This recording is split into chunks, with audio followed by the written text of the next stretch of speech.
What's up, everybody? How we doing? We got a Christian Nationalist Threat on our hands, so brought in an expert pretty much to talk about it. So my normal Christian nationalism pundit that I always talk to about this sort of thing is secular Rarity. And so, what's up, man? How we doing? Hey, I'm glad to be here. I'm not exactly thrilled that my title is Christian Nationalist Pundit, but Man, I'm the, no, on the it's scene. no, it's good. I'm right in the thick of it here in Tennessee. We definitely we know a thing or two about this. So God, Trump. God guns Trump, I think is Right. the common phrasing on the back of cars around here. So Jesus. yeah, Yeah. in that And order, I guess. yeah, and it's starting to grow here too, but Yeah. my goodness. Anyway, we're gonna get into it. I am Brentley. This is the Punk Apostate. Let's go.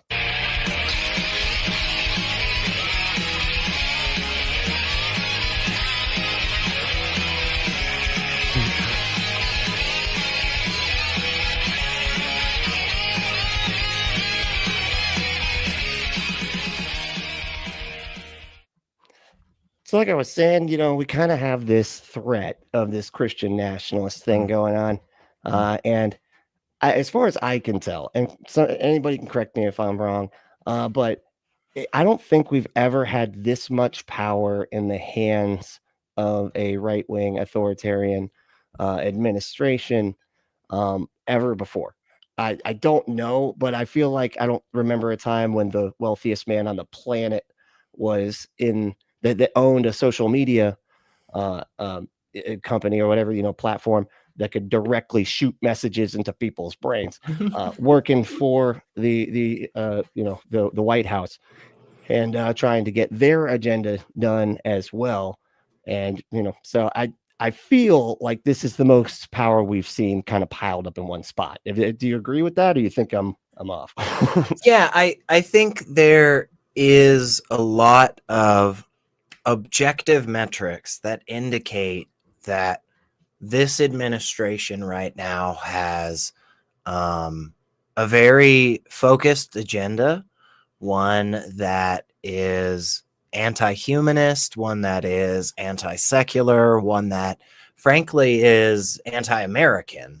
Like there's been a lot of people who have looked at this for a few years now, and we've been able to have, the great grace and joy of hindsight to look back at 2016 and kind of see, what was being said and what was being tried, and the individuals that were pushing harder and saying more radical things.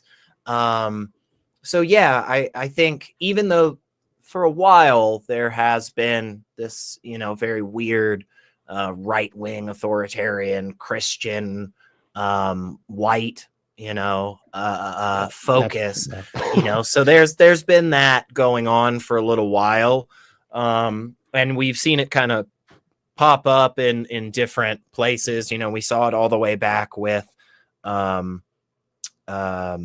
Dwight D. Eisenhower, coming through to Ronald Reagan, then to the Tea Party, up to today, so we've seen this thread for a while, but I do think there is good objective reasons to say that this iteration of it right now is something more fervent, more organized, and more honestly just mean. Just more interested in causing harm. So yeah, it is a rough time. I am worried myself. I do think we need to be strong in this time, and we need to make sure that we're not cutting off our allies. There's a lot of people that are on our side, but they're not perfect, and we've got to make sure that we let them know, hey, you're still on our side. Do better, like we all want to, you know, but you're still on our side, you know? So yeah, it's not a great time. You and I definitely can attest to that. We live in areas that are getting overrun. So Yeah. Florida, they just are doing the research here. Wow, Khaleesi, hey, thank you so much. I was gonna say, any super chats, we will pop them up. I do have the chat up. It seems to be working so far. So if anybody wants to do a super chat, I will like randomly look at chats too. But super chats are automatically going to be brought up. So if you want to say anything that we are need to address, just pop up a super chat. We'll do that right away. Otherwise, tag Punk Apostate or anything like that, and I'll see if I can notice it. But ADHD, I'm noticing everything all the time, so it's it's a swing or miss. I don't know, but yeah, no, it is crazy. Thank you, though, Khaleesi. I really do appreciate that. That's awesome. Hell yeah. But yeah, no, it is getting crazy right now, and I'm honestly the most terrified for our LGBTQ friends. They just really this is scary right now. The last I can't remember where I saw it. It was like federal. I think it was federal employees. He's really trying to harm them, just straight up. And I even had heard that they were trying to put through some sort of order that would make it fraud to be trans. Like it would just automatically, if you have an interaction with the police, and it doesn't, your documents don't line up with your birth certificate and stuff like that, that's fraud now. yeah, that's literally just straight up fascism. That's straight up just like serious fucking like Nazi shit, Well, and this is the frustration I've had for a little while, and not just in this space, but others as well. But for years there were people that said, look, they're telling you that they're concerned about women's sports, right? Or they're telling you that they only want to make sure that kids are safe. But what they're interested in is erasing this group of people, right? Yeah. And for years, we had people standing up and saying, hey, do it. Hey, you're an adult. It's your money. It's your life. Do what you want. That's your freedom. That's your privilege as an American. Right. And all these other people said, yeah, look, see, they're reasonable. They have a reasonable, they just don't want children to be hurt. They just don't want little girls being tormented in the bathrooms. These are reasonable and within weeks, right? When given the power, when the opportunity was granted, they absolutely went after adults right away. And so I hope, at least, as frustrating as this is, it's kind of one of those moments where for months now, your partner has said, like, hey, we really ought to move that box. It's in a really bad spot. Somebody's really going to get hurt. And you're like, yeah, we'll move it. We'll move it. Hey, really got to move that box. It's really bad. Somebody trips over that. My gosh, they're going to hurt themselves. And then that one fucking day, you finally trip over it. And yes, it hurts. Yes, there are negative consequences. But fucking hopefully it is an opportunity for us to open our eyes and see what is the true intentions of these individuals and the harm that they want to cause, and we actually get together and fucking do something. So I am not thrilled about the next few years, of course, but hopefully that is something that can come out of this that's good, right? If this is going to mean anything at all, it's got to be something like that. We've got to open our freaking eyes and see these individuals for the harmful, again, anti-American, you know, that they are. So yeah, Exactly. move Move the the box. fucking box. Yeah, come on, holy shit. God damn it. Yeah, no, no. Oh man, well, thank you so much, Tons of Mice. I really appreciate that. That's all. And that is seriously. I mean, and it's one of those things where, and this is where I get so goddamn frustrated with everything, because it's like you can say that stuff is happening, and it's almost like that. What is it? That meme with the star from SpongeBob, where they're just like, "Is this your name? You know, is this your, you know what I'm Yeah, talking about? yeah, Or like, yeah, is yeah, your name on this ID? yeah, Is this your yeah, yeah, address? yeah. Yup, yup." And then you're like, "Okay, no, that's not my wallet." That's not mine. Yeah. That's like what's happening here Yeah. with the right wing. They just won't listen to anything, and Yeah. everything's got some like excuse that they can just grab, that even if that excuse is completely in contradiction to some other excuse that they got for some other fucking thing, because there's no consistency to the worldview. It's just like them being able to pull at little arguments for each one, even though they're all self-defeating if you Yeah. follow them down logically. But it's just so they can say that it's okay Right. to seriously harm people. And it's yes, just so fucking angry.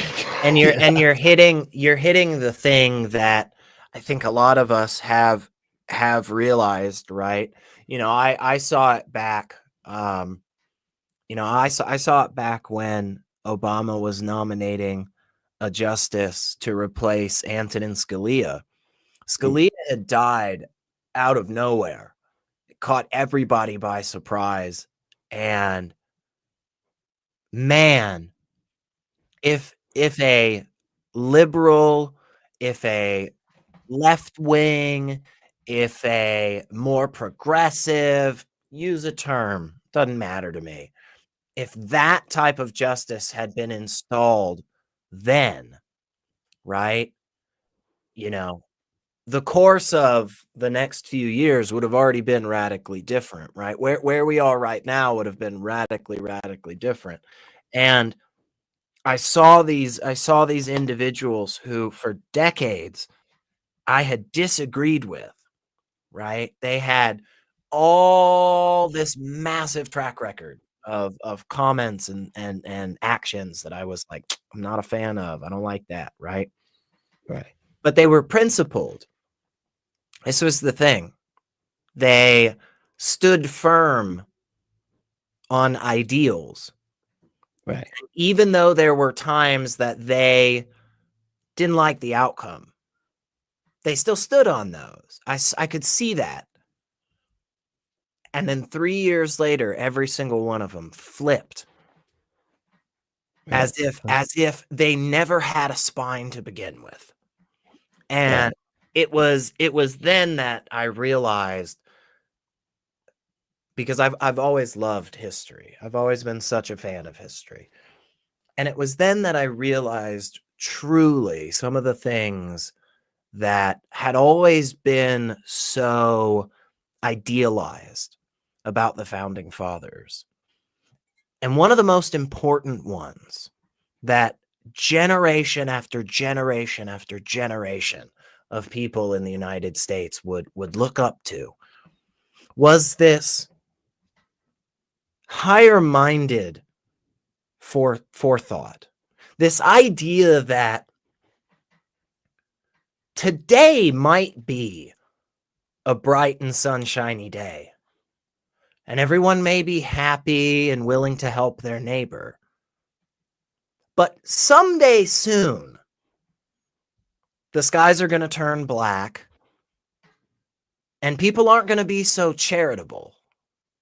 Right. And we need to put into place institutions. We need to put into place long-term, deep roots that can stand up strong in those moments when the weather turns bad. That's what we have lost in a large part. There has been a coordinated effort from these individuals, from the Christian Nationalists, for years. They have told people that your local grocery store, your neighbors, your news, your teachers, all of these things are corrupt. They've told you that for years and years and years, because once they can break down those institutions, they know it's a heck of a lot easier to infiltrate and change things. And we got to get back to that, man. We got to get back to this ideal that there is value in something that is neutral and benefits all of us just for that reason. Yeah. Fuck the rest of it. We build the roads and the hospitals because we know at some fucking point in time we're gonna need to use that road to get to that hospital, you know? Exactly. And we just keep it around for everybody. It's there for all of us. We got to get back to that, you know? Well, and it's crazy how they can make things so backward. Exactly, Glacier.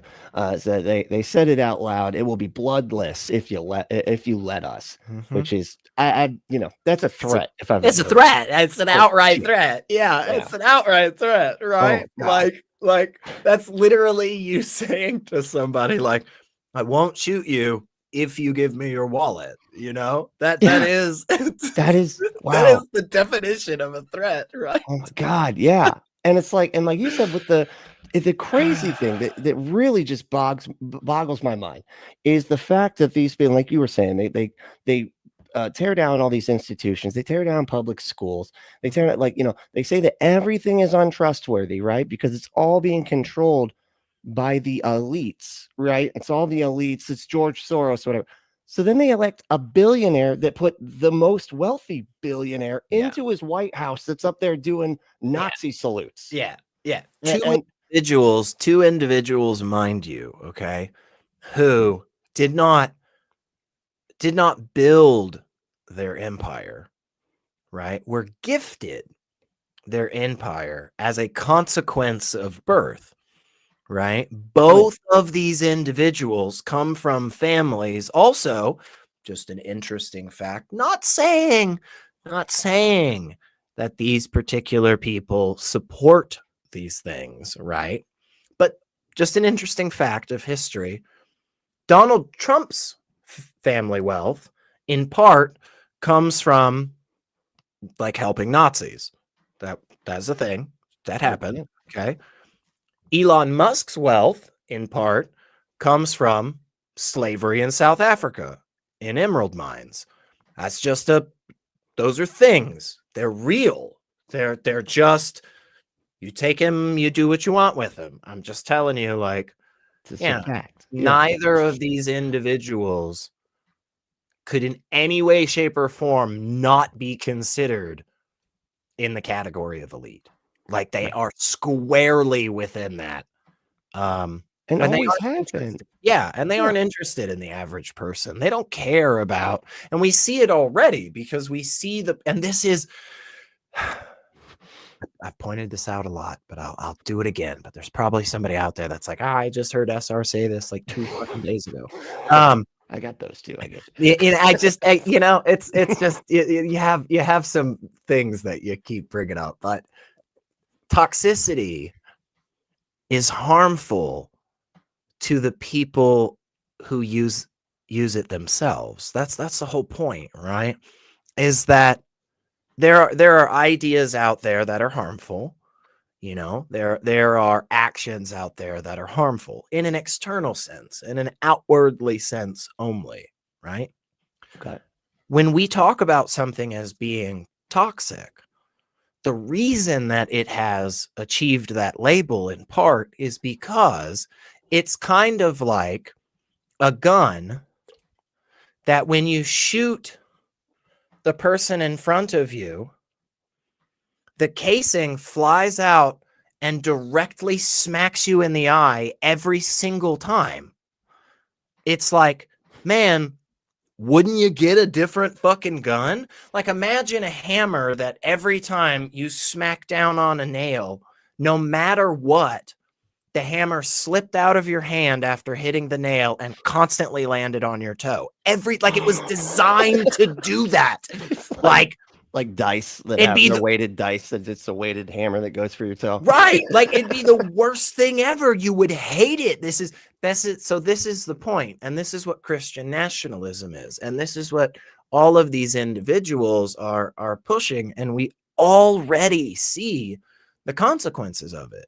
There, for instance, I mean, just one example I know has been going around is there was a lady who, her and her husband, Trump supporters, just voted for Trump, all that good stuff.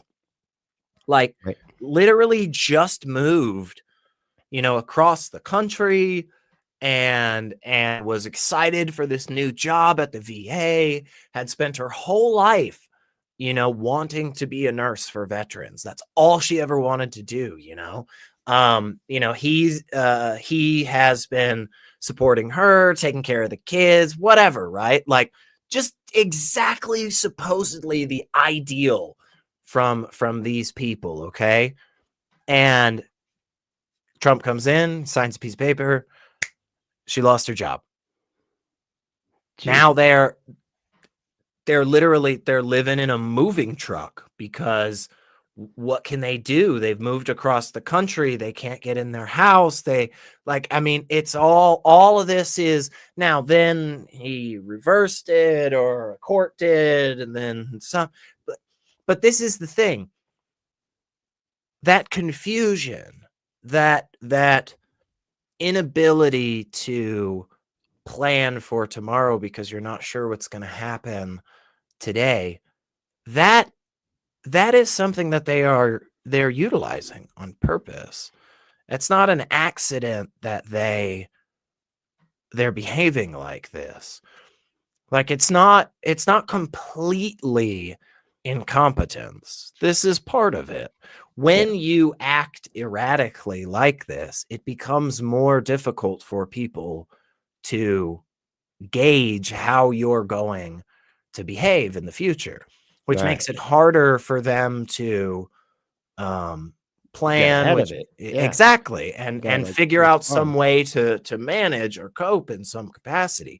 This is, by the way, this is textbook abusive behavior. This is textbook abusive husband. This is textbook abusive, cult, leader type stuff. This behavior is something that you should not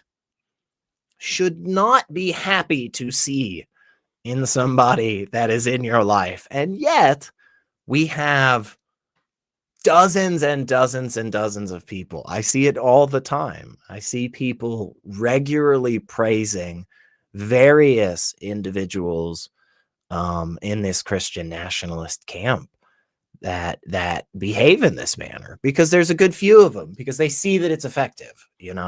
They understand that it's a tactic that people like, and that gets shit done. And that's frustrating. When you say that it's abusive behavior, like what specifically do you mean? I mean, I agree with you that like they encourage the erratic behavior, but like the purposeful erratic behavior. So, okay, like for instance, like something. So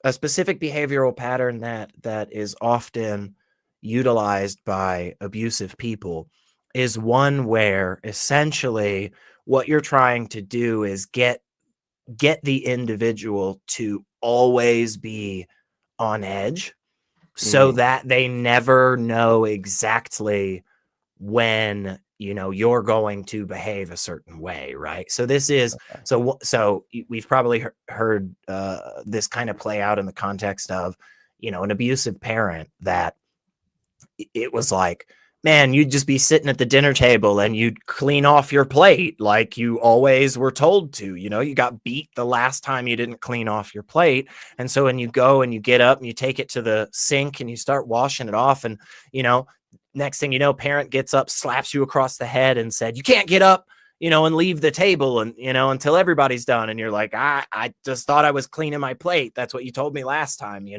So like that behavioral pattern, purposefully from the individual, right, from the abuser, Again, I know. It's like that. Shut up when I'm talking to you. You hear me? Answer me. Answer me. Shut up when I'm don't talk, don't talk back. Exactly. Because what that does is, and this again, this is a torture tactic. This is a psychological we know that this has a huge weight on people. When you do that, it causes people to be in that very emotional state, very incapable of kind of comprehending and putting things together and making coherent decisions moving forward.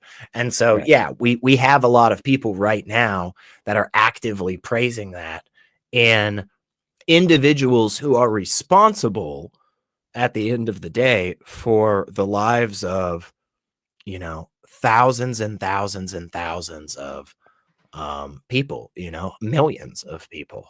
And it's not great. It's not great. So you mean like the legislation they're putting through is just so like you can't do this, but then you can't do the opposite of that too, or something? Like they keep on just throwing, legislatively, or are you talking like individual behavior? Both. So both in the behavior of, so like, if you look at behavior from individuals like Marjorie Taylor Greene and Lauren Boebert, right? Oh, yeah. And there are many others I could keep listing, but the way that they behave in general is a little erratic on purpose, I think, because it puts people, on guard. The same is true very much with Trump, I think, but also in the legislation. So this has been a tactic used by the American Legislative Exchange Council, ALEC. So the goal is to flood the court systems with just a wide range of different, attacks. So let's pass a bill that says, you gotta be, you can't be trans in a bathroom, and it's like, well, that one's probably not going to pass. It's probably not going to hold up in court. And it's like, yeah, who cares? Let's pass this other bill too that says, you can't be gay within 100 miles of a school or something. It's like, well, that'll never hold up. And it's like, yeah, we don't care. Just pass another one, And so that also is, again, in part that tactic, because basically it's a whack-a-mole thing, and the idea is to keep the other side running and constantly constant whacking it, because then you don't have the ability to put up a a strong front, and you don't have the time to plan. Because if anything that you do set up, okay, well, we set up a protection so that they can't pass something like that. They've already done like 7 other things exactly that now you got to like reestablish. Go, okay, well, now we got to go set up protections for this, that, and the other. And it's overwhelming us into submission, or overwhelming us just so that they can just set fire to the whole fucking thing, which is really, as Republicans, it's insane to me. But like their job as Republican politicians is to not do their job, and not only not do their job, but make it so the system won't fucking function, so that wealthy people can get and become more and more wealthy people. The powerful can get that much more powerful. But then they run back and go, see, government doesn't even work. And it's like, because of fucking you, man. This is you. Like, you're breaking stuff. It's a frustration I've seen for a very, very long time. And it's one of those things that it's very hard to point out to people. It takes a while. But for instance, as I'll talk about the last election here in just a second, but just to real quick on what you were just saying, it's always really funny to me because if you think about it, how our federal and local politicians are paid, right? I mean, our politicians are paid with tax money. They're paid with public funds, right? So they receive our money, and they actively want to stop the work being done at the job that they're at. Think about this. These are the individuals that bitch and moan constantly about welfare queens taking your hard-earned dollars for getting your ass up and working while they're sitting around fucking off doing nothing all day. Think about that for a second, man. The irony is so fucking palpable. It's crazy. It's yeah. I mean, to the point where they're literally doing their job bad on purpose so that our Mhm. tax money doesn't go to anything that Isn't actually that helps crazy? anybody. Isn't that It's wild? so I know. It's really frustrating when you think about it. wow. But so with, like, for instance, with this last election, so you know, a lot of people are talking about the various ways, you know, how did this happen? In both times that Trump was elected, people were surprised for various reasons. And this time, one of the things that really surprised people was the overwhelming win across states that were theoretically up for grabs, right? Right. There's a handful of states that pretty much always go in one direction over the other. What I'll say in a minute, we'll also, you know, talk about that, but there are some that you know do kind of go back and forth and kind of reliably. And there have been a lot of clear markers in the past that have, you know, been utilized as you know, at least fairly helpful for understanding how things are going to go. And this one again really took a lot of people by surprise. And I get frustrated because I see all these, you know, very smart, you know, pundits out there talking about, was it the fact that, you know, the Democrats changed horses so late in the race, you know, maybe. Right. Was it the fact that, you know, the 2020 election, you know, there was all this corruption, you know? Probably not. What was it? What was it? Was the thing that people kept talking about. And I was really, really upset that none of them that I had seen spoke about the systematic effort to institutionalize certain policies and politicians, and basically to undermine the Democratic and Republican process that we have. And I mean that with a little D and R there. To undermine our system at a completely core level. And this is not something that just started. This has been a systemic effort for a long time, right? And this is so deeply frustrating that we are not more attuned to this, and that we are not more outraged by it. Yeah. We do not elect our politicians here in this country as much as we think we do. And that is not how it is supposed to be. The system that we have right now is very much flawed, and it has been purposefully rigged in a way that makes it very difficult to make changes. And it's very frustrating that we are not more focused on that. And that is what they have utilized, by the way. The Christian nationalists have actively been attacking from that system. You mean like gerrymandering and things like moving the lines? Like, yeah. Yeah. Okay. So Well, I mean, gerrymandering is a big part of it, as well as just passing various laws that have radically altered the demographics in terms of voting populace. That is also another thing that has happened pretty systematically across the country. There are some places that do a better job, but the issue is these things are not sexy. They're not fun. They're very boring. It takes hours and hours and hours of spreadsheets and charts, and it's not exciting. It's not interesting. It doesn't make us feel good because you do a lot of work and then very little happens, and that's about it, you know?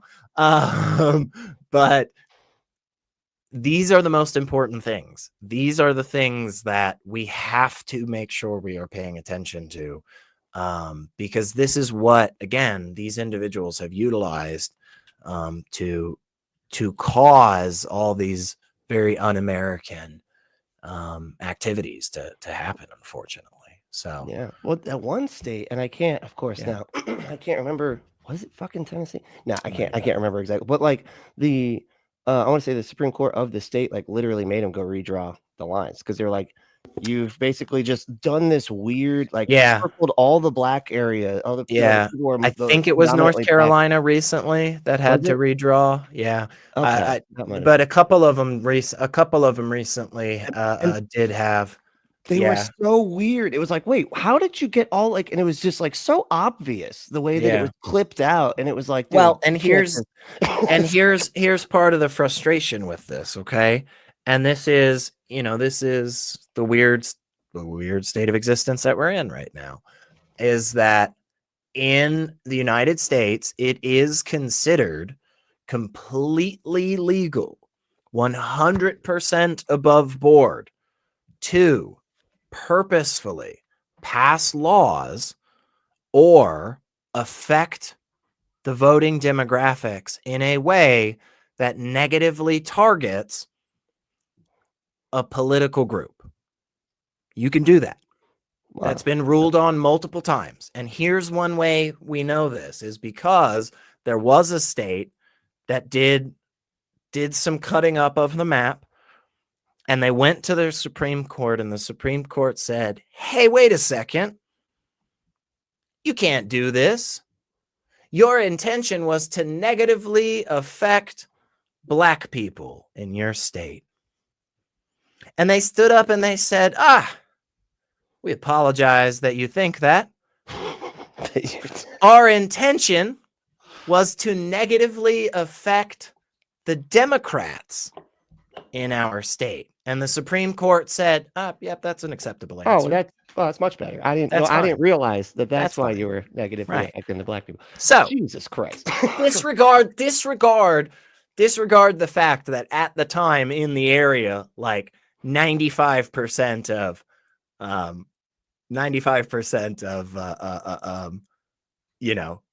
Black people in that area voted for the Democrats. So it was like you were said, but disregard that, because the Supreme Court in the area upheld that. And they said that, yes, that is a legally acceptable reason to do this.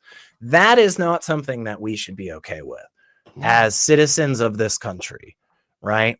We should not be comfortable with the fact that our system allows it to be one that you can institutionalize gaming the system for one side over the other. That shouldn't be the case, right? Because they make the whole system just about them holding on to power. It has nothing to do with actually like having institutions that help people. Because that and you're right, that's what they do. And it's like, because here's the thing: when the founding fathers created this sucker, when they came up with this shit, they never, I don't think, envisioned a time where there'd be so little integrity.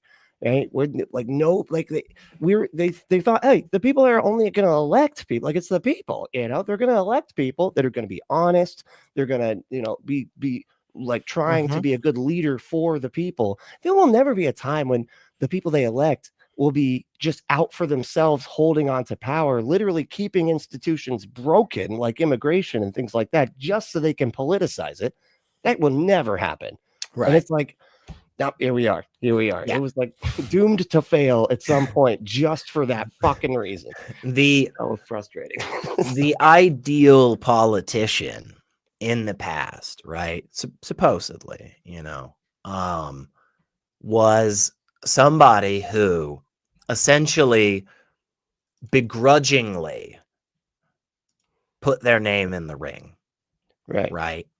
Was somebody who after many, many years of being a devoted citizen of their city, state, country, once that finally became somebody who cared for and supported by doing nothing more than their daily mundane activities to make their family and their close neighbors, you know, just a little bit better. That person would finally stand up after looking around and go, well, I guess everybody else is gone. It's my turn now. And they would serve as a duty, as a this is something I do because we all have to, right? Just like at some point it's my turn to take out the trash, you know? That's how we do this. And you would serve, you would do your time, and you would do it faithfully and honestly, and you would go back, and you would leave after a while, and you would get to relax those shoulders again and go back to your daily life. And that shows that as your intelligence and your experience in life grows, you don't always become wiser. Okay. Sometimes the naivete still is high. These men all sitting around, all patting themselves on the back, going, oh my God, we're so great. Yes, everybody in the future will be good people just like us. Well, won't that be wonderful? And it's like, no, motherfuckers gonna figure out a way to just stay there forever and ever and never do jack shit, you know? And we just keep bringing them back. Right. And they don't even worry about, like, the thing that I don't understand with the right is, like, they're sitting there breaking institutions that are, like you were saying about the gun that shoots you. You have to live in this fucking place too, man. Like, you know, do you really want a bunch of desperate people running around with guns everywhere, like in a country, because you smashed every institution that might be able to pull people out of poverty just the tiniest bit, and vilifying poor people and doing all this stuff? Like, you want a society of a bunch of desperate poor people with access to guns all over the place. You don't think that could possibly go wrong somehow? See, and that's the right. And that's where I get so upset, is because oftentimes there is either a complete lack of care for those consequences that I think are pretty obvious resulting consequences. I think you can show the logical chain as to how we get to these things, right? You know, for instance, criminalizing abortion and making the laws around this very difficult to navigate and unnecessary in terms of the restrictions and the criteria needed. So one law that was passed many years ago, I don't remember which southern state, it honestly could have been mine, but they passed a law that basically said that the hallways in a facility that provides abortions has to be a certain length wide. This is actually a law, funny enough, that exists across our country and state by state, you know, but there is a mandate that says hospitals must have hallways that are a certain length wide. And this is because they need to be wide enough for 2 gurneys to pass at the same time if there are emergency situations happening, right? Right. Thing is, though, if you put that criteria on abortion providers, it essentially makes it impossible for the majority of abortion providers to operate. Right. It is an onerous, unnecessary restriction, purposefully designed so that it will shut this business down. It will shut down this healthcare facility, right? Because the argument is, well, just in case there's an emergency, they need to blah, blah, blah. But that's just not the type of procedure that's happening in this capacity, right? Yeah. It's not what's going on. It's kind of like, you know, that reflex test that your doctor does with the little hammer on your knee, you know, and your leg kind of jumps. Yeah. Imagine if they said, just in case that goes radically wrong, you need to make sure that the hallways, you'd be like, what are you talking about? Like, there's no, that's not how this works, man. Gotta have room to kick, you know? You can't kick in a wide. You could kick the doctor through the fucking doorway. I mean, then what? You know, like, what are you talking about? You know? But that is this is what happens. And then next thing you know, there is this individual who, you know, is a you know, mother of 3, right? It goes to church every week, is very active in her community, you know, the good, you know, Christian woman, right? The perfect example, the epitome of this godly, you know, everything that they claim that they fucking want constantly. And she has an ectopic pregnancy, you know, and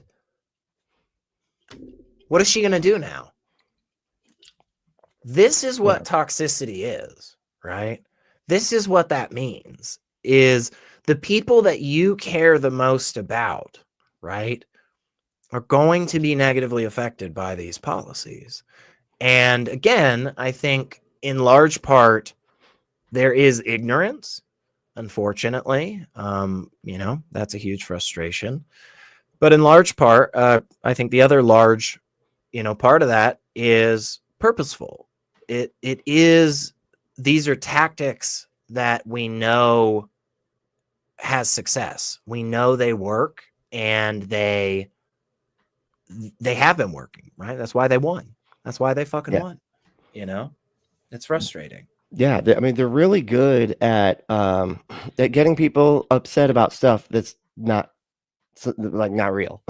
You know what I mean? And then getting them so angry about it by the repetition on their right-wing news networks and everything. That's what I was getting, you know, just the fact, I think that I thought for a bit that the fact that we have the internet and we're like the first generation, like my generation is the one that kind of saw the internet come up.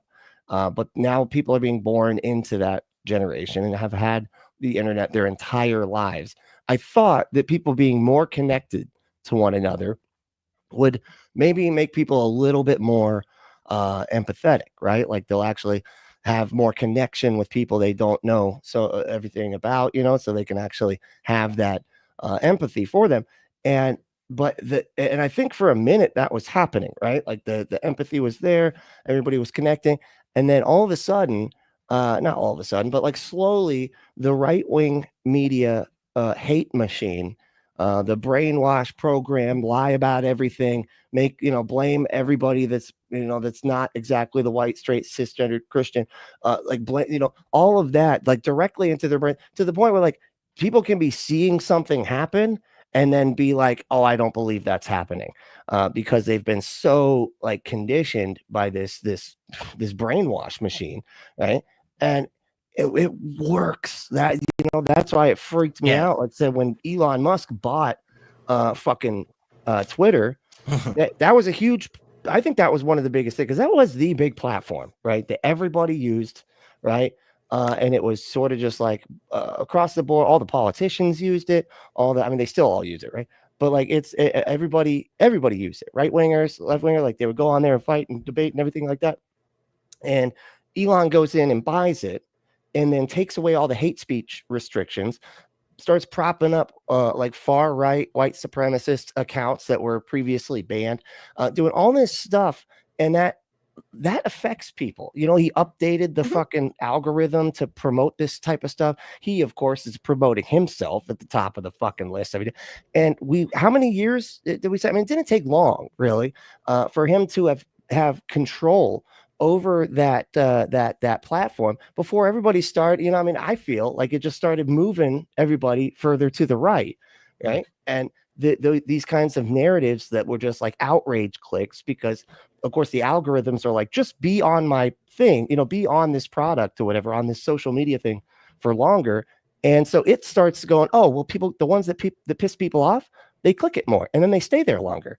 Right. And it's just like stuff like that is actually getting deep into everybody's minds, to the point where they're just like, I hate to keep using the word, but fucking brainwashed. They're brainwashed. Like, it's just, the MAGA people are fucking insane.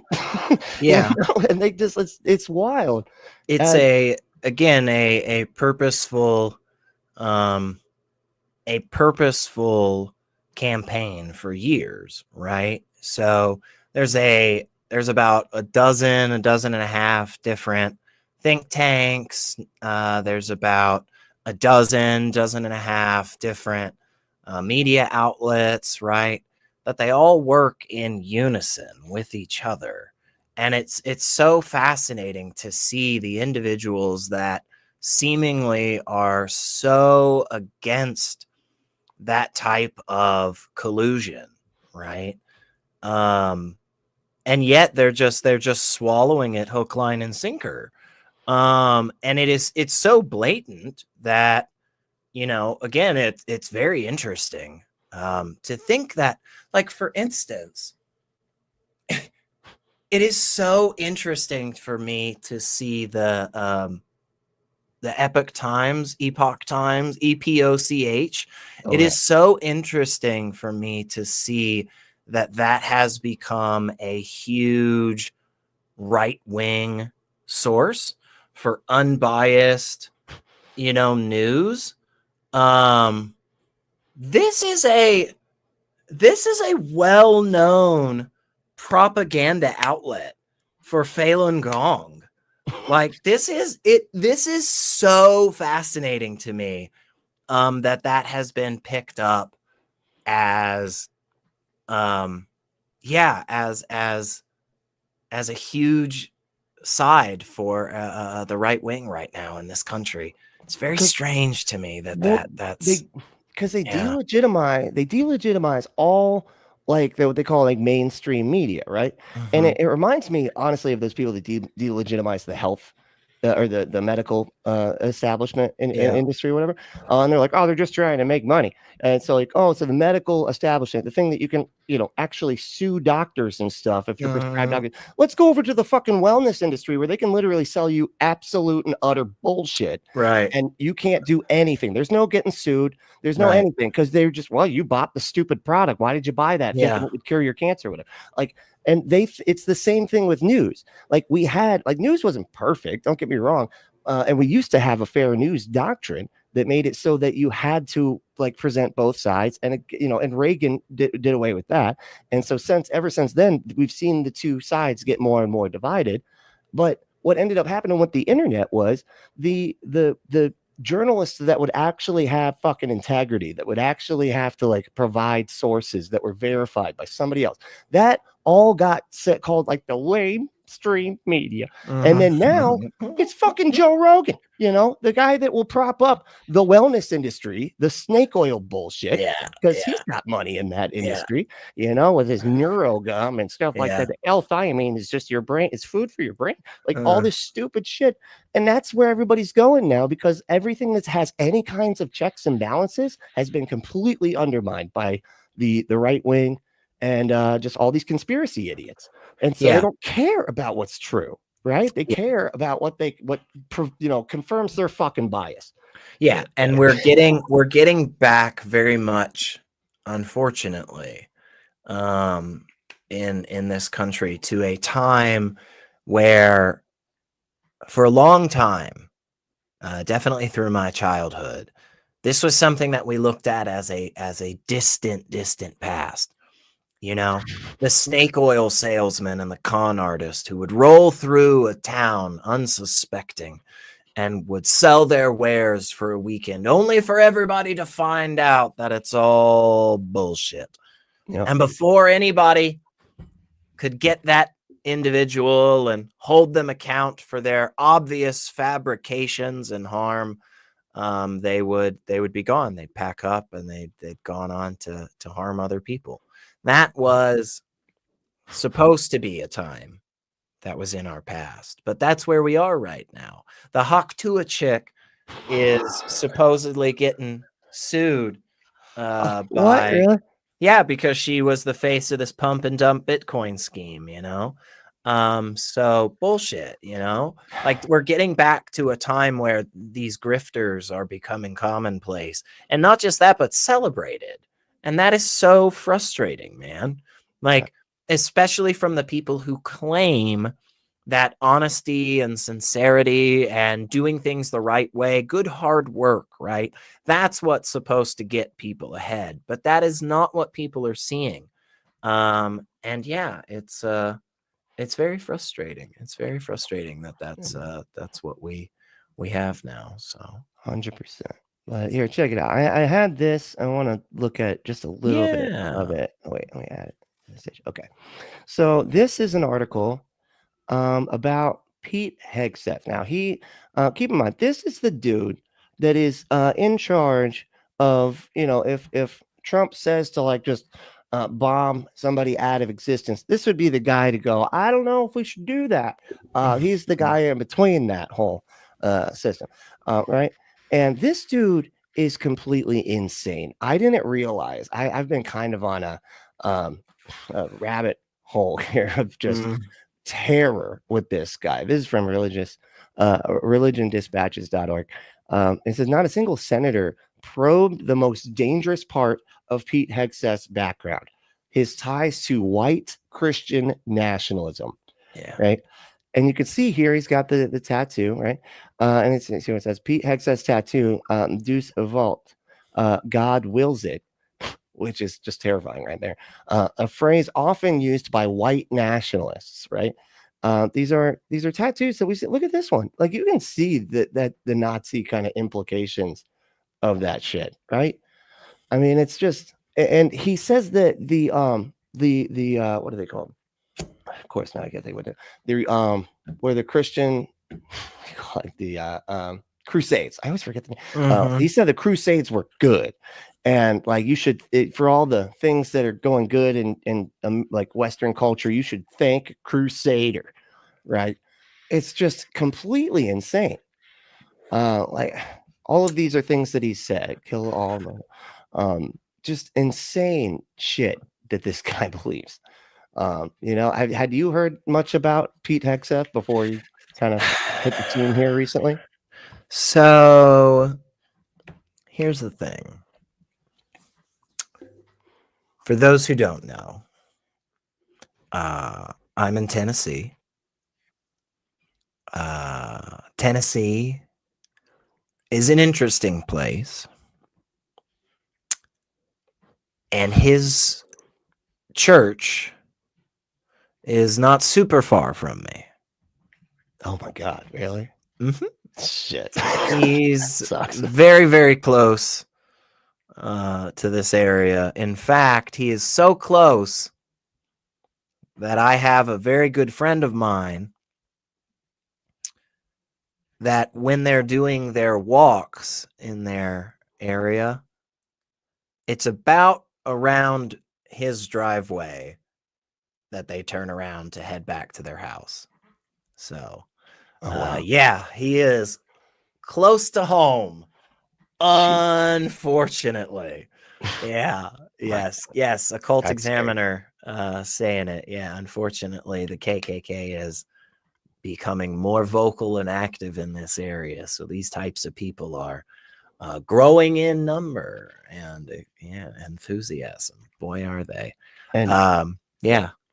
His rhetoric is straight out of like the what do you call it? The Charlottesville march that they had there. Like, it's just it's scary. And it's that white, like you said, like it's Christian nationalism, but even worse, it's the white Christian nationalism, which is just white supremacy. Just, and I always argue if you're a Christian fundamentalist, the first commandment is racist just out the gate. You're evil. You're breaking a moral law for not worshiping my God. You know what I mean? Like, and that because back in the day, before Christianity, it was like everybody could just have their own God, right? And like it's people would believe in multiple people's gods, right? Like they would just have, oh, okay, well, I didn't know about that god. Yeah, I believe in that one too. Cool. And just add them to the collection, right? But when I think it was when around the time with Constantine and everything, that's when it like really tried like spread in a way that it would cancel out all of the other religions, and it's that kind of messaging is just really toxic, and those types of beliefs are just super harmful. Yeah. It's very, very frustrating that this is an ideology that again is seeming to come back again. The days of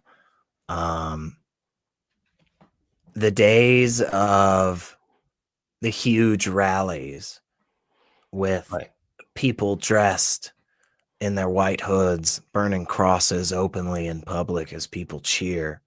Those were supposed to be behind us, right? Yeah, exactly.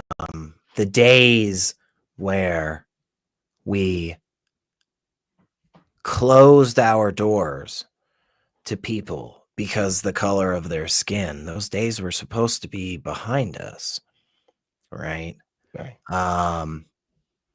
Unfortunately, this type of hate, right? Racism, homophobia, transphobia, sexism, these types of things are exactly like a virus, exactly like a deadly disease.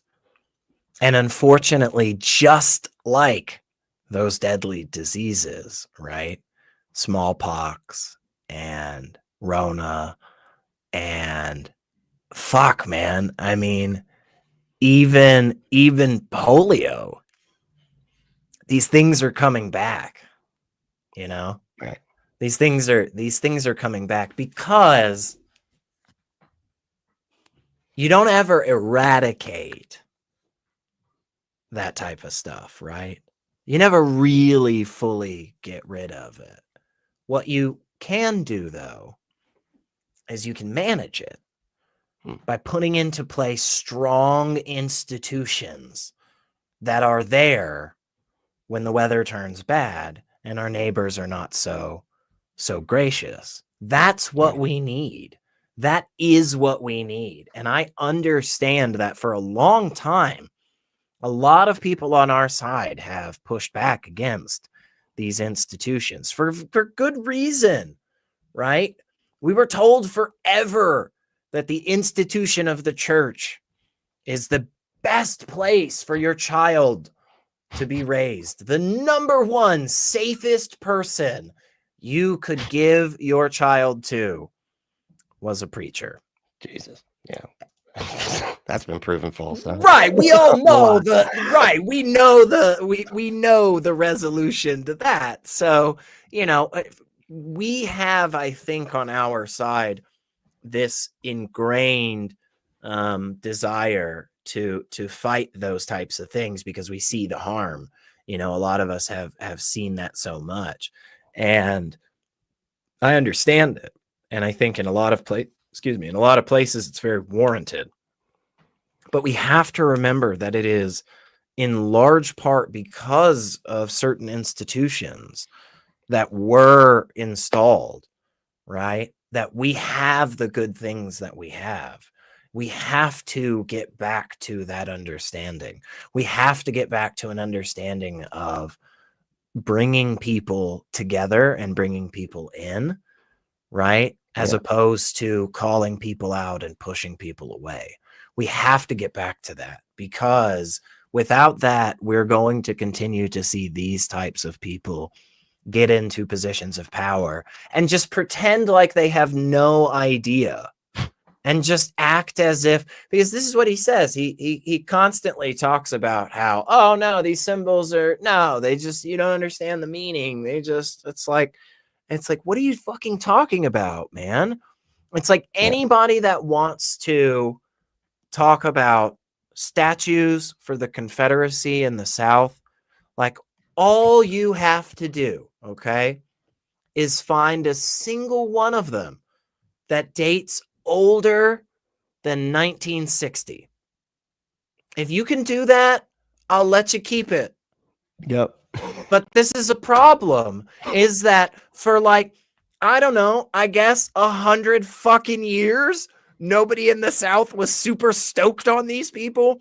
And then, gosh, I can't think of any particular reason why, Brent. I don't know if you can, but for some reason in the 1960s, people started really getting their feels again for the and again, gosh, I can't think of anything that could have been happening at that time. Right. Maybe like yeah, I don't know. Can't think of any reason why somebody might suddenly want to actively start reminding people that there was a whole section of the country that wanted to enslave black people. I don't know. I don't know why. It could have been anything. Maybe they just all drank some weird tea. But like it's so frustrating, because imagine somebody coming up to you and telling you, I'm going to lie to your face, I'm going to rob you of everything, and I'm going to beat you. And then you just going like, well, I'm pretty sure they've got good intentions. Yeah, and then just all of that happening. And you're just watching this motherfucker go down the line to all of these different people. And you're just like looking around like, man, I'm not going to keep standing in this line. Are you? This seems terrible. Like, I don't want to do this. And everybody else just keeps standing in the same line. So got to do something about that. It was like, it reminds me of, like, honestly, after the 30s, you know, in Germany, like, you can't, like, over there, like, they had to go through a whole time where they flushed everything out, like, where they were like, oh no, we have to make sure this, like you were saying, this virus does not come back, you know, to the point where, like, symbols were banned, the rhetoric was banned, all that type of stuff, because of how they just saw the result of it, you know. And like, and so now it's like, now you see why, because they could just be like, oh no, it's not, that's not what it is. And you'll be like, dude, it's definitely, I mean, it's just like this one right here, the Elon Musk doing the salute or whatever. And it's like, that wasn't his Nazi salute. That wasn't. He said his heart goes out to you. And I'm like, it reminds me so much. There was this dude, I was on the, you know, lived on the streets for a bit, and there was this methadone clinic, and everybody would go there, and there was this Nazi guy, and he had the you know, swastika on his arm and stuff, right? And one of the things he would do was he would say, he would be standing in line, and a person of color would walk by, and he'd be like, you know, nobody should ever say slurs like blah blah blah, and this one, that's a slur, nobody should say. I'm saying don't say it. That's what I'm saying. Like, and it was just to troll everybody, you know, as if, and he knew that they knew, like, everybody knew that everybody knew everything. But you don't need to tell me what the N-word stands for. Familiar. You don't have to go into great detail about the etymological history of it. I get it, man. It's just to troll. It's almost be like, oh no, I just call people the British word for trousers from the past for fun sometimes. I didn't say the N-word. I said a word that just means British trousers. Okay. You're hearing it wrong. It's just gaslighting. This is what white supremacists do. It's double speak. You know, they say the thing and then always give themselves an out so that they control you. Be like, I didn't say that. I didn't mean, obviously I didn't mean that. It's it's abusive, gaslighty behavior that is, you know, being, like you were saying, it's being validated 100% pretty much on the right. And what sucks is that we have incompetence on the left, and but a complete terror, like, hate machine on the right. And everybody goes, well, they're both not good, you know? And it's like, no, motherfucker. One is like, not great. The other one is a fucking empire, like, fucking Star Wars Death Star fucking machine. That's also, like, that's also very frustrating too. That's also very frustrating too. And unfortunately, I feel our side is a little bit worse on this, which I think continues to bite us in the ass, where we are so quick to want our people to do the right thing. And I don't disagree with that. I don't think that that is the wrong stance, right? Right. But when a genuine mistake is made, there has to be a road to make amends. There has to be a way for us to bring these people back in the fold, because what continues to happen is I see these individuals that they step on something, right? They step in it somewhere, and I'm not saying that they did the right thing. That's not what I'm saying. I'm saying they were wrong, right? But they're moving forward in some capacity, right? Matt Damon got shit on like crazy because he wrote this long message about how for years he had been continuing to say and do things that ultimately are homophobic, right? He was raised in a time in an environment where the way that you engaged with other people, the things that you said, all of this stuff, right? It's not right. I'm not justifying it. I'm just saying that's the environment that he came from. And he sat down with one of his children and they had a long talk with him. And him posting this was explaining all of that and saying, I'm changing, I'm doing things different now. And most of the comments were basically, wow, Matt Damon, like you finally fucking got on board, but you know, what a piece of shit you are.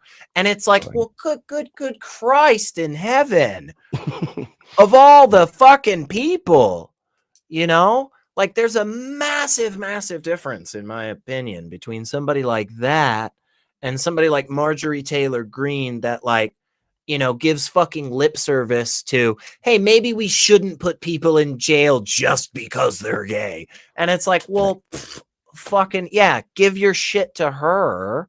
I mean, yeah, give your sarcasm and roll your eyes at, well, thanks, Marjorie. Like, you finally realize that black people are human. Like, good for you, you know. But somebody that, you know, yeah, again, I'm not saying like Matt Damon should get a fucking award because he stopped saying the F slur like in 2024. Like, yeah, I mean, a little late to the party, man. But I'm glad you made it because apparently there are other people just actively out there, you know, using it purposefully, knowing that it's harmful, right?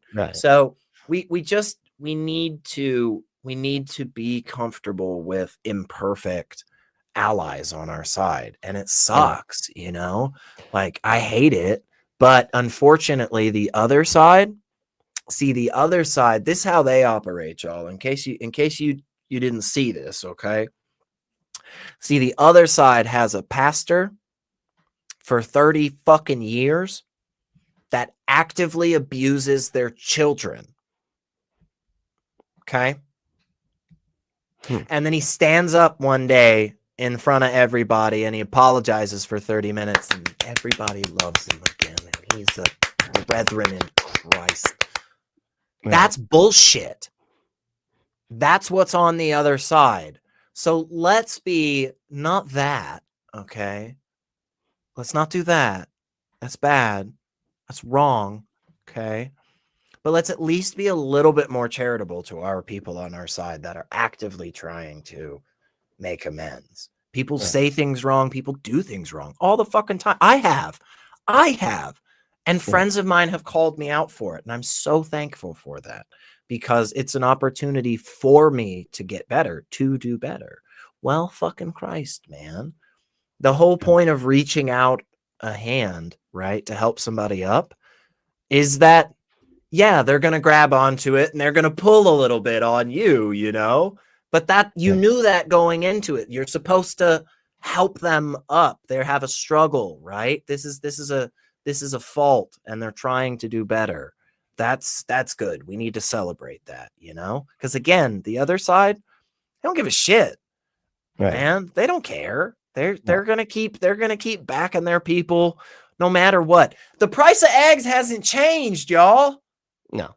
Ain't shit happened. Right. Nothing has happened in that vein. He didn't build a fucking wall 8 fucking years ago. They don't care.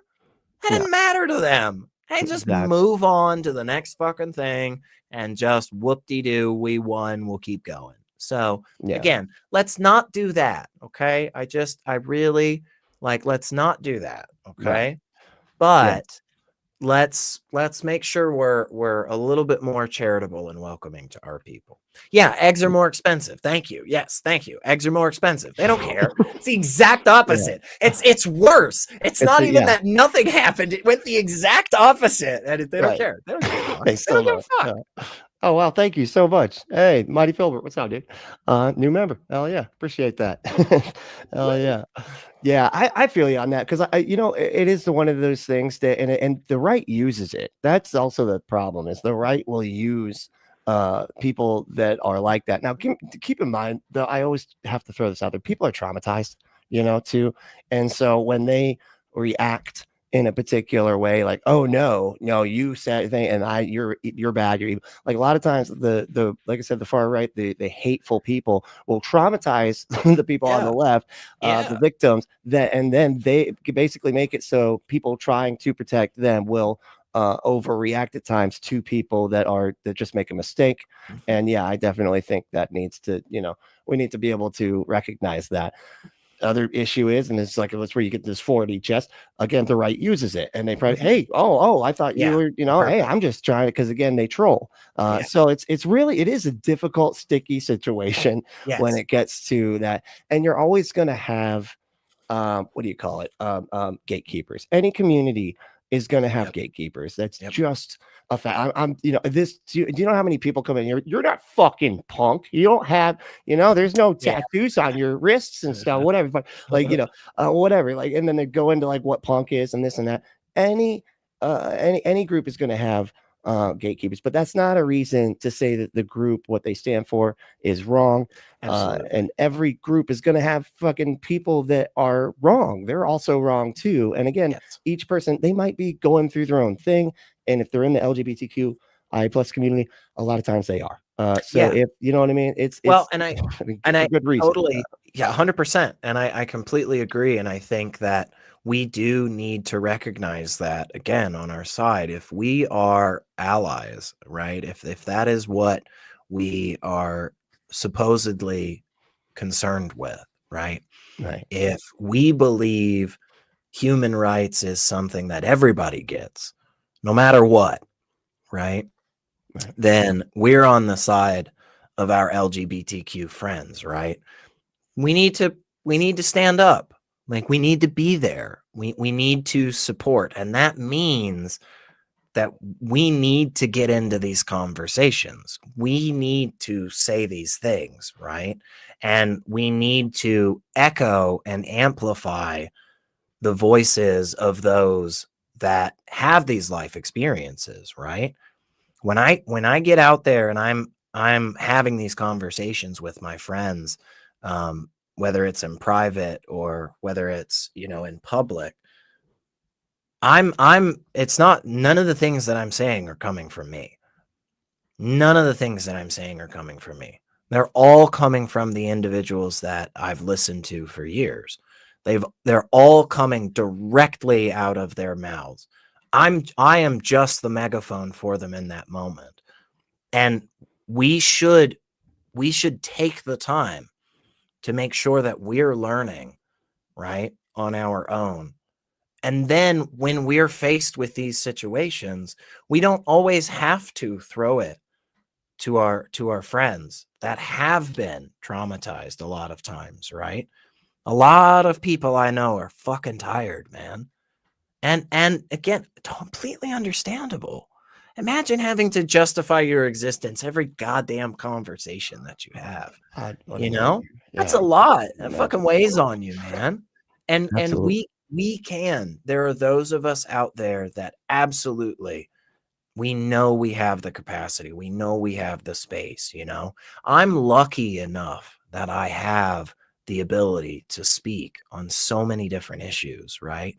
I'm lucky enough that I have that safety, right? In a lot of capacities. There are thousands and thousands and thousands of people that cannot speak up and just say the most basic seeming things, right? Things that to me, they seem so normal, so mundane. Why can't we talk about this? I mean, fuck, I know somebody in the United States, an atheist in the South, lost their job because of that. I know people in my area, trans, gay, all kinds of repercussions that they have faced throughout their lives because of that, right? So yeah, I think we need to take it upon ourselves to do a little bit more, right? This is the case in everything, right? And we need to be comfortable that there are those that don't, again, always get it perfect. But they're still on our side, you know. I often see, you know, I'll see somebody that's an atheist, or I'll see somebody who, you know, is maybe supportive of polyamory, right? But not themselves poly. And sometimes they'll say some things and I'll be like, oh, that's not really, like, they'll be like, yeah, man, SR's a good guy, man. He just has to go out there and fuck a bunch of people. And I'm like, so that's not kind of mischaracter. It's reductive. That's not really, that's not exactly right. You know, that's a little, but hey, man, I'm glad, I'm glad you support. Appreciate the support. You know, like, or just Elliot just thinks, you know, all religion is fucking stupid and there isn't anything valuable in it, you know, and he's okay. He still has morals. And it's like, well, again, maybe not, you know, some nuance there. You're saying it wrong. You know, well, there's the, okay, whatever. We have to be willing, you know, to have that, and then, you know, have those conversations with those people, and we have to be willing, those of us that, you know, do have a little bit more bandwidth, those of us that haven't been, you know, taking the brunt of this for a while, we have to stand up, you know, and do some stuff. And that's tough because it means that, you know, the responsibility is on us, just like in those moments where we know these individuals are trolling us on purpose and they're saying these inflammatory things, you know, in this way that is supposed to come off as cordial, purposefully, because what happens is the clip then of you freaking out, of you looking like the asshole. And that is frustrating that we have to think on that level. Yeah. But that is the level that we have to think on, right? And it's for our safety. It's for our ability to progress and put into action these grand ideals that we know will benefit everybody, right? It is difficult in the midst of fighting for your life to also want to fight for your opponent's life as well. You know, that is incredibly difficult. But that's what we, you know, that's kind of what our side is about, right? Because unfortunately, you know, oftentimes we're on this side of a rising tide will lift all boats, right? We're in this concept of human rights as a concept. Well, Nazis are people too. You know, I almost threw up in my mouth saying that because it's so tough, right? It is so frustrating to have to keep that as something in mind. But we do. And again, this is, you know, it's not a super popular stance to fight for the rights of criminals. Right. But I absolutely believe the way that we treat those individuals in our society says a hell of a lot more about us than it will ever say about them, right? Yeah. We can put 1 million people to death, and I promise you, the next person isn't worried about that last million. They just aren't. There's so many reasons to believe that the death penalty is not a successful deterrent.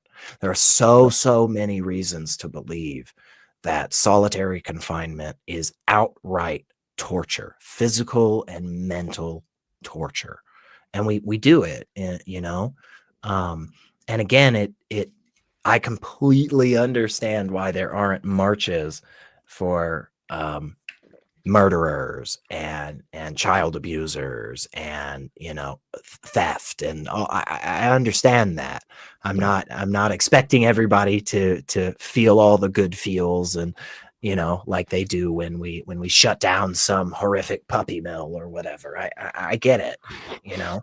Yeah. But this is the point, is the institution has been corrupted. Right. We used to have systems in this country, public systems, that had a clear goal of rehabilitation, of taking away individuals that were actively causing harm in various ways and putting them in a place where progress, genuine progress, could be made.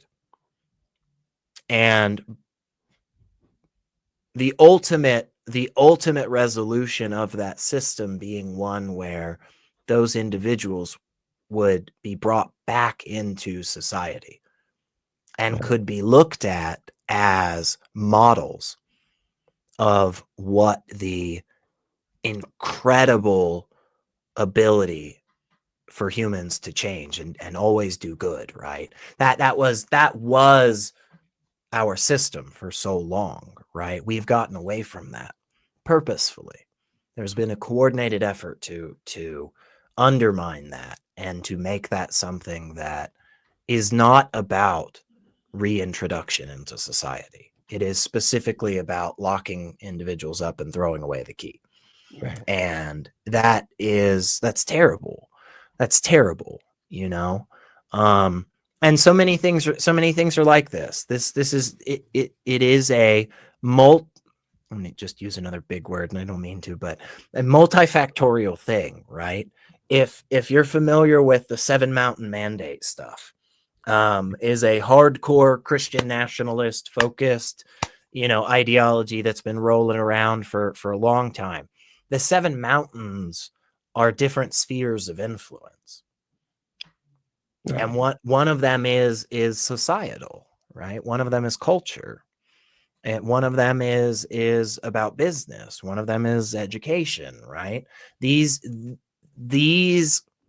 areas of life in general are purposefully being you know, sought after, because they know that these areas have the ability to influence greatly, right? They have deep, long-lasting roots, right?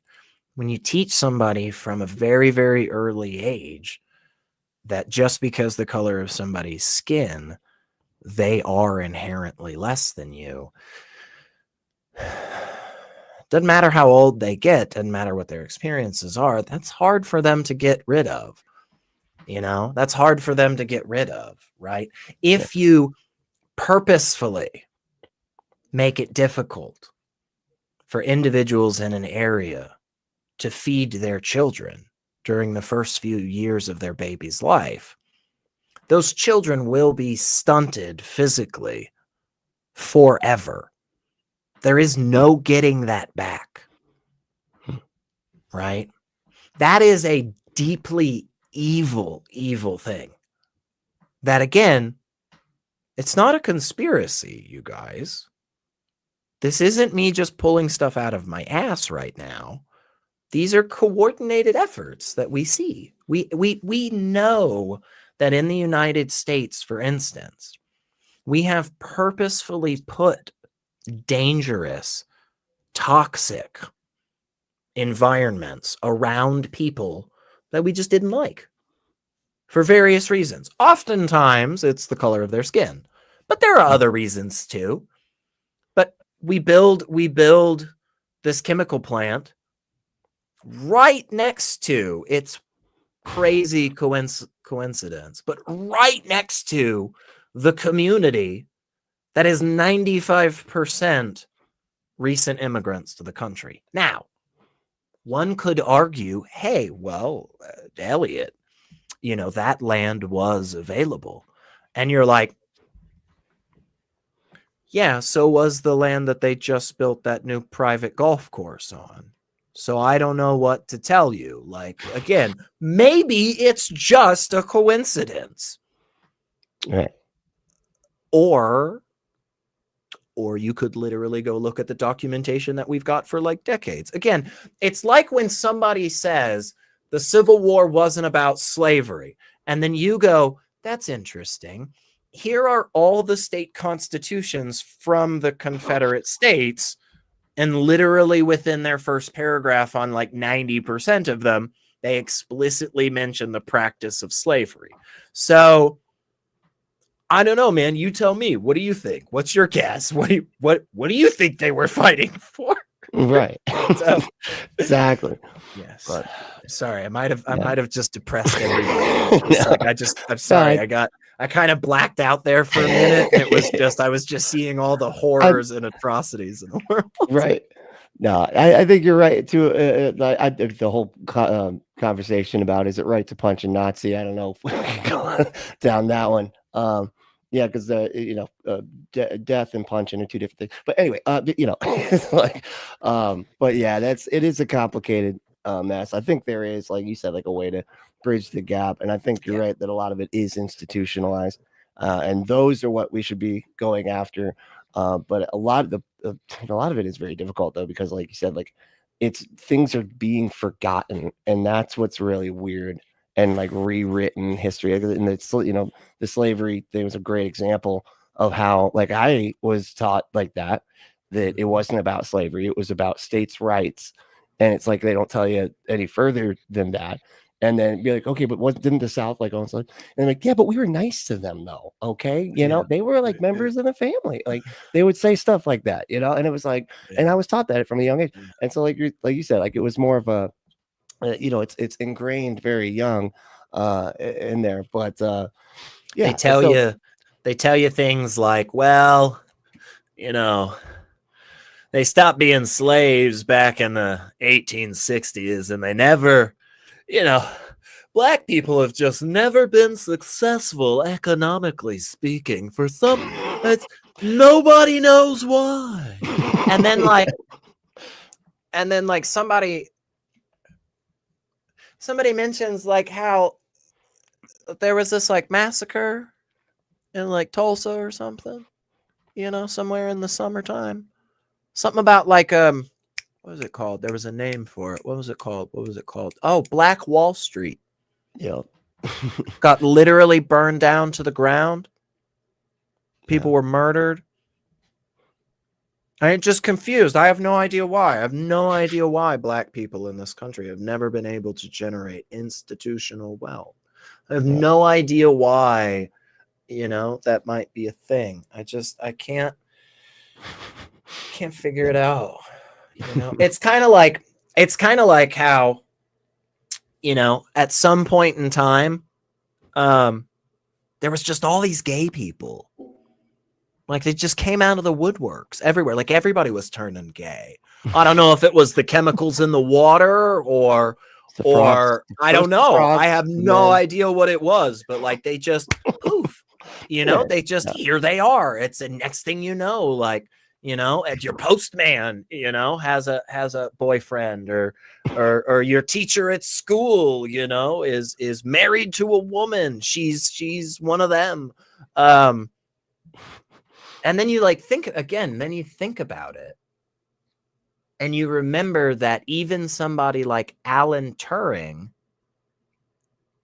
a man who was in his day considered one of the most intelligent people alive, a man who is credited as being one of the founders of modern day computing, a man that we still utilize his name in reference to a technology that he couldn't even dream of. The Turing test is utilized to tell AI from humans. I mean, like, this guy broke the Nazi code. We won the war because of this man, and yet he ended up like taking his own life because he was literally considered a criminal for being gay. That wasn't that long ago, right? It wasn't that long ago that that type of stuff happened, you know? It wasn't that long ago that children were dying en masse from polio and measles. It wasn't that long ago that you could actively hang a sign on your window at your business that said black people aren't allowed. It really wasn't that long ago, you guys. You know? Very, very recently in our past, there was a group of people that went around from country to country and grabbed people because of their religious belief, because of their ethnic heritage, and they actively slaughtered them in mass. That happened. And there was a possibility that it could continue to spread.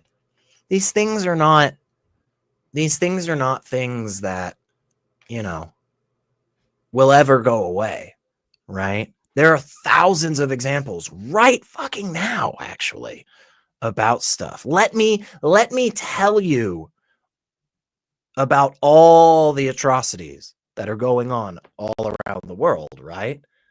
They're always here. We always have to fight against them. And you know what? We're going to get tired.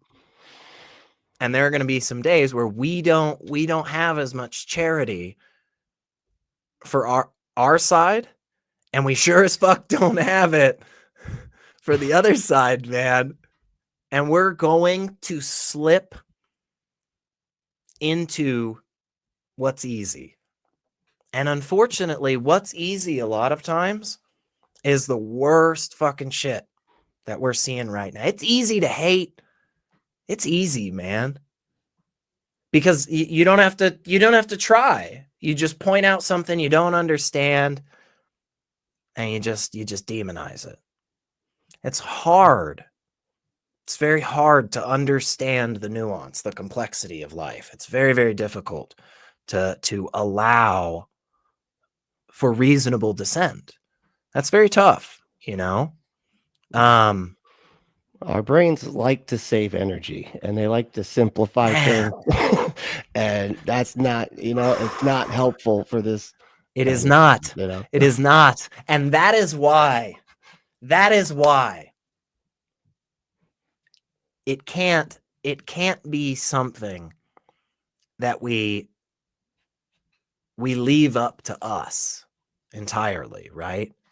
I'm not saying that we just set it and forget it and never check it again. No, not in the slightest. Okay? What we have to do is we have to set up strong frameworks with the ability to change. Institutionalized. That's what we need. And that is actually something that's in our Constitution, for instance. Our Constitution was set up like that. We've gotten away from that in a lot of ways. And people have put up this, you know, fucking sacrosanct attitude to this document. And it's so frustrating because they knew from the beginning that it would need to evolve. They knew that. And so the necessary and proper clause was something that they were very specific about. They knew that there were things that they couldn't foresee that would come down. And we have to we have to get back to that. We have to get back to that understanding that, like, yeah, man, look, like some of these things made sense in that time, but they don't as much today. The way some of these things are just is not it. Let me put it this way. No, we gotta wrap it. I know. I'm so sorry. I know. I'm so sorry. I know. I get so excited.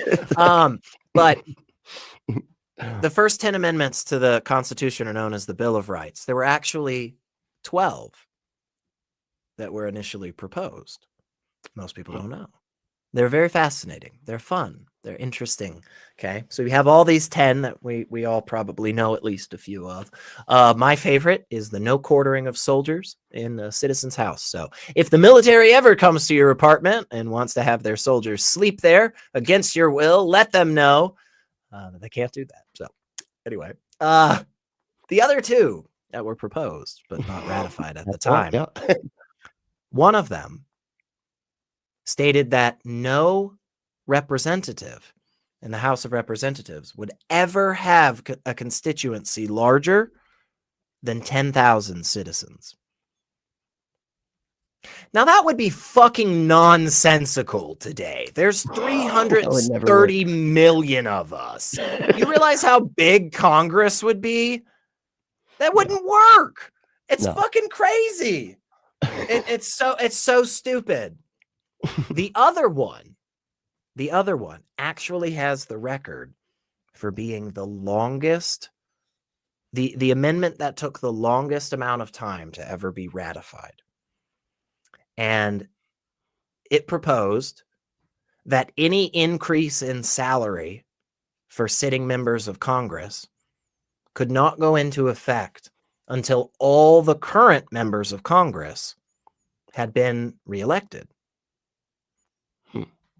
That one, surprisingly, did not pass initially. I don't know why. It could have been coincidence. But eventually, 200 some odd years later, an individual would find this and put it out there to the states. And eventually, this would be something that would be ratified and is now a part of our Constitution. So I say that to say this, which is that we didn't get everything right, but we got some important things right. And when we get back to that and we start utilizing that correctly, we can actually put things in place that will make things better long term. We can.